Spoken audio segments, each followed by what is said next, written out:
Între lumea materială și lucrurile de care ne temem, există un întreg univers al posibilităților. O parte dintre misterele universului au fost surprinse în fotografii care au supraviețuit uitării. Deși contestate de mulți care le consideră false, ele continuă să intrige.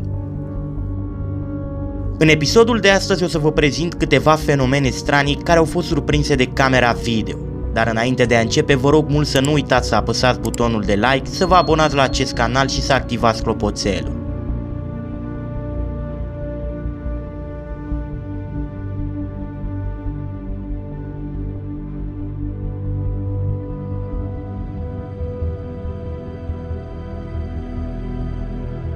Următoarea fotografie cu fantome care a pus pe jar imaginația oamenilor vine din România.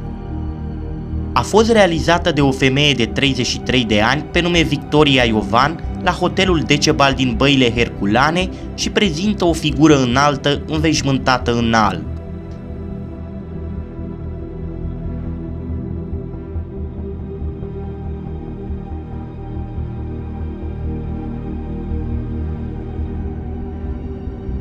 Hotelul Decebal are 150 de ani și se crede, conform legendelor localnicilor, că în fundația sa ar fi ascunse numeroase comori dacice și romane.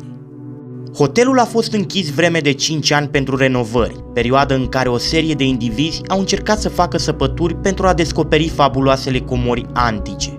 S-a presupus că fantoma ar fi a unui preot dac care și-a făcut apariția pentru a proteja presupusa comoară și a alunga jefuitorii. Deși i s-a acordat acestei fotografii statutul de veridicitate, ne putem păstra scepticismul până la probe palpabile.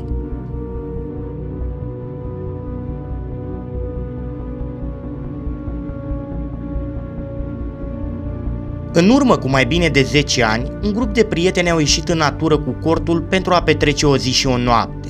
Toată lumea era veselă și bine dispusă, până când unul dintre ei s-a hotărât să le facă o poză în care a surprins ceva bizar.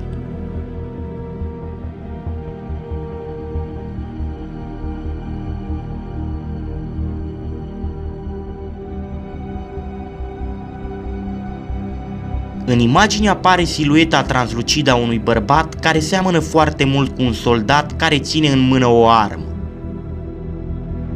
Se pare că această fotografie ar putea avea și o explicație, deoarece exact în această zonă, cu foarte mult timp în urmă, au avut loc mai multe războaie în care mai mulți soldați americani și-au pierdut viața.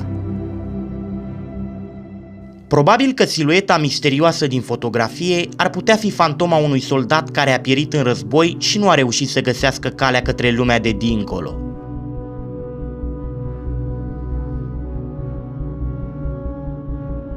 Următoarea fotografie a fost realizată în anul 1919 și publicată în anul 1975 într-un volum de memorii al lui Sir Victor Woodward, un ofițer în rezervă al forțelor aeriene regale din Marea Britanie.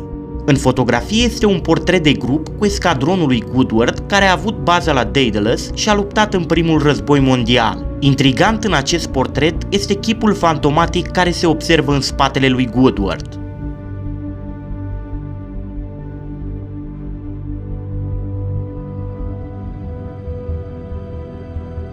Atât ofițerul cât și piloții săi au identificat imediat bărbatul care apare în poză.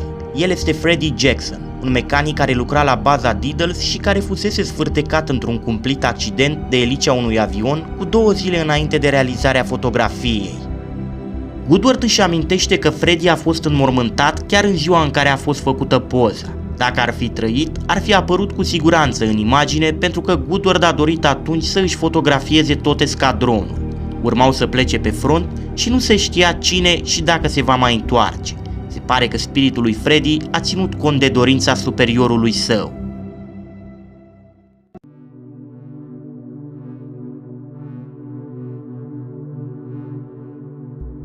Următoarea fotografie este foarte interesantă și a fost făcută în anul 2005 în Filipine. 2 prietene au ieșit la plimbare într-o noapte caldă de vară. Una dintre ele a rugat un trecător să le fotografieze folosind aparatul de fotografiat al telefonului mobil. Nimic ciudat până acum, numai că după ce fetele au văzut fotografia, au rămas șocate.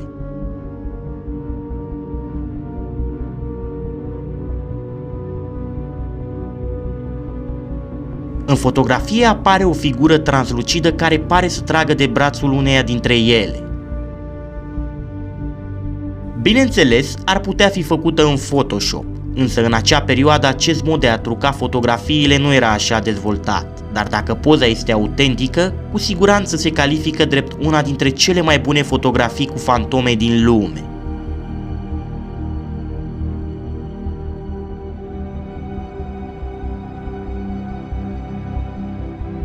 Referendul Ralph Hardy, un cleric pensionar din orașul englezesc White Rock, a făcut această fotografie în anul 1966, intenționând doar să surprindă eleganta scară spiralată, cunoscută și ca scara lalelei. După ce a developat fotografia, Hardy a observat uimit că pe scări se întrezărește spectrul unei siluete înveșmântate asemănătoare cu cea a unui călugăr.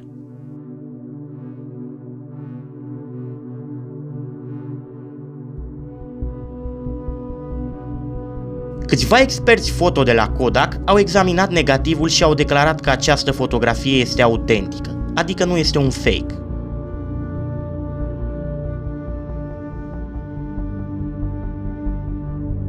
Queen House are peste 400 de ani și este un faimos loc bântuit din Anglia. Numeroși martori afirmând că au avut experiențe poltergeist, au auzit sunete ciudate sau chiar au văzut fantome aici.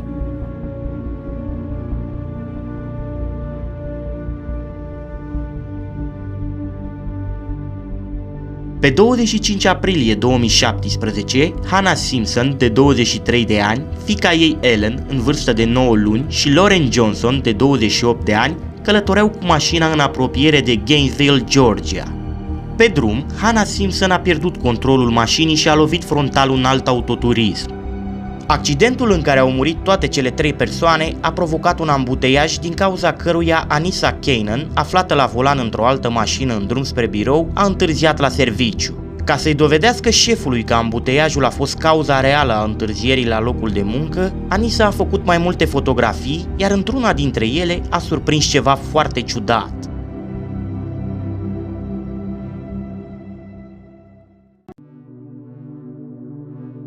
În mod surprinzător, una dintre imagini surprinde o rază de lumină deasupra scenei accidentului, iar peste rază apar și 2 puncte luminoase.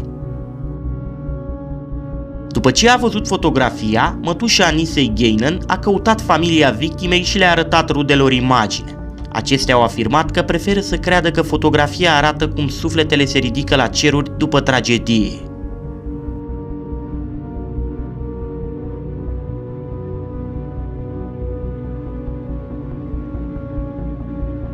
La ruinele unui vechi castel scoțian, o bătrână pare să privească spre obiectivul aparatului de la etaj printre gratiile unei balustrade. Vestimentația ei pare medievală, însă faptul cu adevărat bizar este că, potrivit declarațiilor fotografului, un asemenea personaj nu era prezent în peisaj atunci când el a făcut fotografia. Examinările detaliate au ajuns la concluzia că poza nu a fost modificată în niciun fel, desemnând-o pe această cale una dintre cele mai bune fotografii în care se presupune că a fost surprinsă o fantomă. Scepticii sunt de părere că apariția din fotografie poate să fie pur și simplu un vizitator neobservat sau o reflexie neobișnuită a luminii în zona grilajului. Având în vedere că după ce misterioasa fotografie a trecut testul de autenticitate, părerile au fost împărțite, totul a rămas învăluit în mister.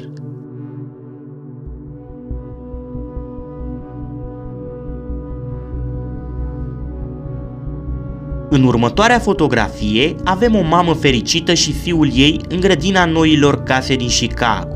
Tocmai se mutaseră și doreau să facă o fotografie veselă și fericită, fără a ști că mai era cineva care îi urmărea îndeaproape.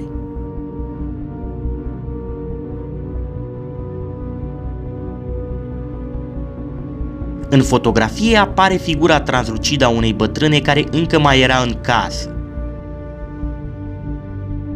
Soțul a susținut că în momentul în care a făcut fotografia nu se afla nimeni în noua lor locuință.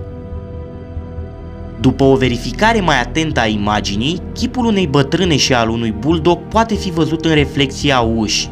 Familia nu a reușit să găsească o explicație plauzibilă la fenomenul ciudat care s-a petrecut chiar lângă ei.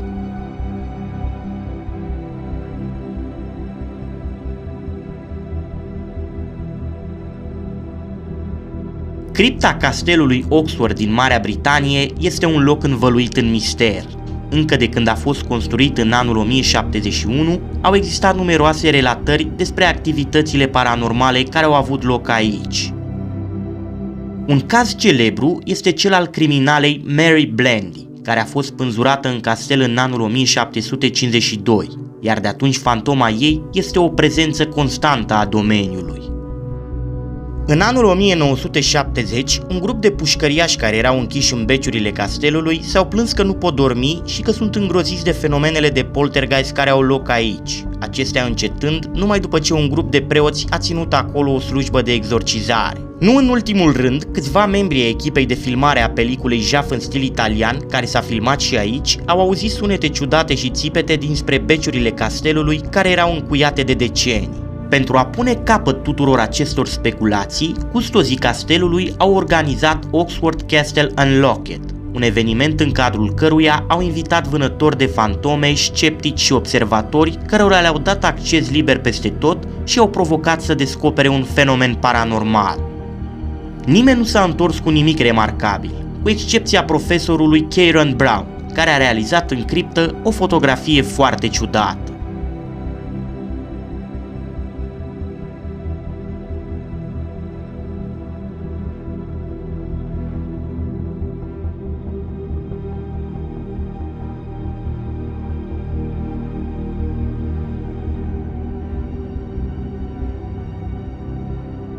Spre sfârșitul anului 1924, petrolierul SS Watertown naviga dinspre California spre New Orleans pe canalul Panama. La 4 decembrie a avut loc la bord un accident tragic. Doi membri ai echipajului curtau un cargou gol când au fost surprinși de o scurgere de gaze și au murit pe loc. Potrivit obiceiului marinăresc din acele vremuri, au fost îngropați în mare. A doua zi după ce i-au aruncat în mare, mai mulți membri ai echipajului au început terifiați să le vadă chipurile pe punte și în apă, fenomen care a durat vreme de 2 săptămâni. Ajunși la destinație, capitanul Kate Tracy a raportat incidentul companiei din New Orleans. Oficialii acesteia i-au dat un aparat de fotografiat și i-au sugerat să imortalizeze chipurile morților dacă acestea aveau să se arate din nou. În drumul înapoi spre San Francisco, capitanul Tracy a revăzut bizarele apariții și le-a făcut 6 fotografii. Apoi a închis aparatul fotografic în seiful din biroul său. Când a sosit în primul port, capitanul a developat film. 5 fotografii au ieșit complet negre. Una singură a surprins însă fețele transparent luminiscente ale celor 2 morți.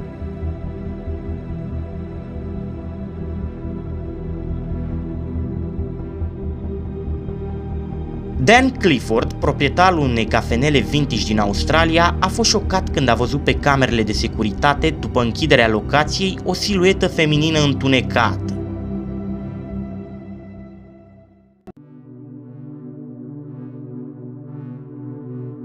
Camera care a surprins această imagine are senzor de mișcare, așa că s-au pornit în miez de noapte.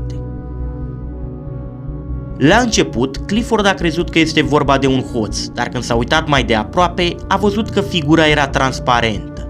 După ce s-a uitat la ea timp de câteva secunde, silueta ciudată a dispărut. Proprietarul cafenelei a mai spus că angajații lui au povestit de nenumărate ori despre incidente ciudate care s-au întâmplat în locații, însă niciodată nu i-a crezut.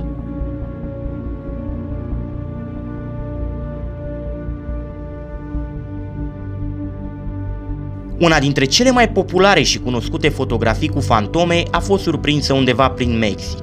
O persoană care se afla pe stradă a descoperit întâmplător în oglinda retrovizoare a unei mașini fără șofer ceva terifiant.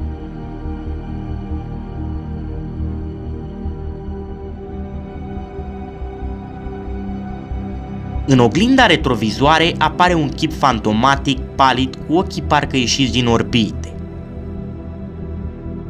Scepticii cred că fața care apare în oglindă ar putea să fie o reflexie a unei tetiere sau rezultatul unei manipulări digitale. Voi ce părere aveți?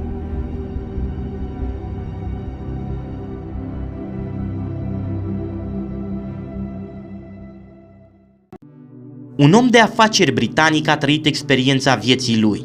Aflat în vacanță la Polperro, Cornwall, John Deere a început să viziteze mai multe peșteri din zonă. La un moment dat, Deer a văzut într-una dintre fotografiile făcute o umbră foarte ciudată.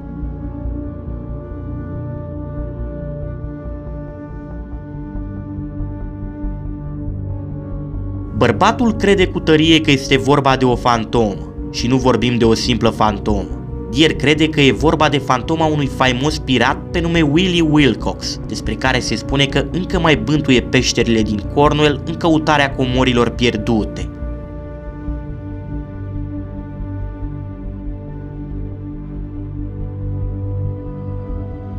Într-o noapte, într-un magazin de telefoane mobile din Marea Britanie, o cameră de supraveghere a surprins silueta fantomatică a unei tinere care se uita chiar în direcția obiectivului.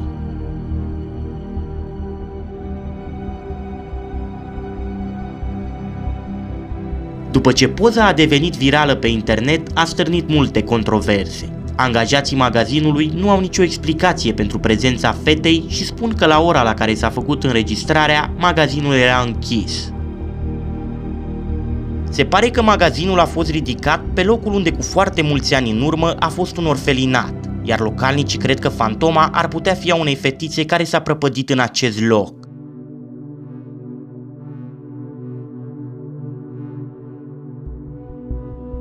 Situat în statul american Kentucky, sanatoriul Waverly Hills a fost considerat un loc malefic din momentul în care a fost abandonat. De-a lungul timpului au fost observate mai multe lucruri ciudate în interiorul lui. Următoarea fotografie pe care o să vi-o prezint a fost făcută de un grup de pasionați de paranormal care au vizitat sanatoriul într-o noapte.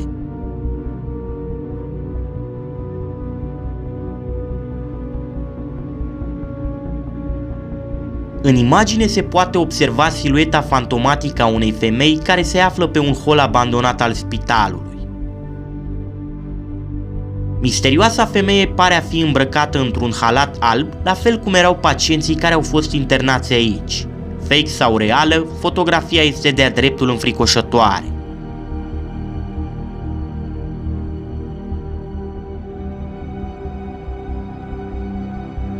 În anul 1975, un cuplu a vizitat biserica Worstead din Marea Britanie. Bărbatul s-a gândit să îi facă soției lui o fotografie în timp ce se ruga. După ce au developat filmul, au constatat că nu era singura care se ruga în acel loc. O figură luminoasă apare pe bancă în spatele femeii care se ruga.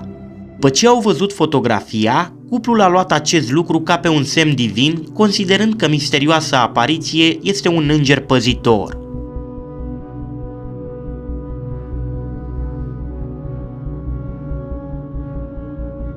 John și Shona Backhouse, doi părinți din Marea Britanie, au descoperit la 2 ani de zile după ce au vizitat un muzeu că în fotografiile surprinse acolo se afla și fantoma unei fetițe din epoca victoriană. Incidentul a avut loc la Muzeul Castelului din New York, în timp ce familia se afla în vacanță alături de fiul lor John.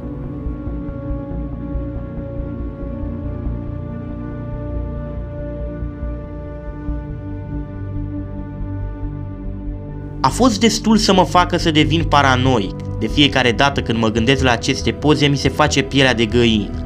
Nu îmi place ideea de fantome sau ceva asemănător. Îmi dă atacuri de panică, a declarat ulterior bărbatul.